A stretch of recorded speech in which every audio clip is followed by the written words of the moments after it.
Kotsi პროპაგანდონები ისტერიკაში არიან. რუსეთი სომხეთს ემუქრებაო, აი რა და რა მოიტანა ფაშინიანის აკეთიკით ხტომამო და ევროპულმა ინტეგრაციამო. კი ბატონო, სომხეთი რაღაცებს, რუსეთი უბრალოდ რაღაცებს ემუქრება სომხეთს. როგორ ჩვევია ახლა ხო, ჩვენთვისაც არ არის უცხო ხილის ექსპორტი აკრძალა. იქ ლოთი მედვედევი გამოდის და ახსენებს ფაშინიანს, რომ უკრაინის ამბებით ეგრე ევროინტეგრაციით დაიწყო.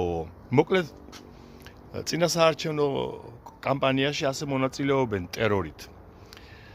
იცის პუტინმა, რომ სომხეთში ბოლო დღეები უდგას 7 ივნის საპარლამენტო არჩევნები ჩატარდება სომხეთში, სადაც ფაშინიანის პარტია დამაჯერებლად გაიმარჯვებს, იმიტომ რომ წინა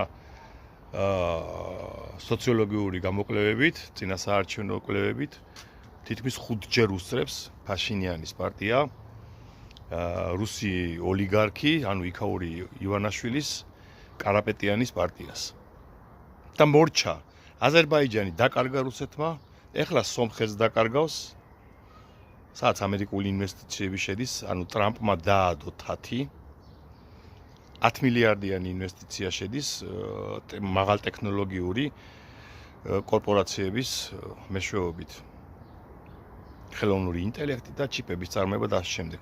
ანუ ჩვენთან რაც უნდა გაკეთებული იყო წესით. ამათმა რო ყურიდან ენა არ გამოეყოთ და ტრამპისთვის deep state-ის აგენტი არ ეძახათ. 10 მილიარდით რამდენია დოლარი მეგობრებო? საქართველოს ბიუჯეტი არის სულ 25 მილიარდი ლარი. ანუ წლიური საქართველოს ბიუჯეტზე მეტი თანხა ჩაიდება სომხეთში ამერიკული კომპანიების მიერ. ეს ისე ცნობისთვის და პლუს სომხეთ-ირანის საზღვართან, ანუ ზანგეზურის დერეფნის გასწვრივ ჩადგება ამერიკული კერძო არმია, რომ ვინძლო ვიღაცას არ გაუჩნდეს სულელური აზრები, რაღაც პროვოკაცია მოაწყოს იქ. არმია ჩადგება.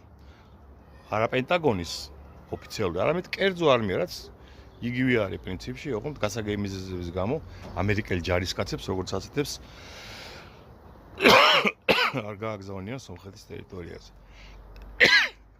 ამერიკელი სპეცრაზმელები იქნებიან ყოფილი სპეცრაზმელები იქ.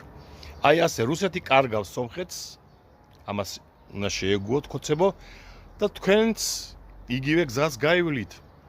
სადაც სომხეთი მერე აქით მთელი ყურადღება ამერიკისა გადმოერთვება აქით და გაგიკეთებენ ერთ ადგილას ერთ რაღაცას. გაავრცელეთ ეს ვიდეო.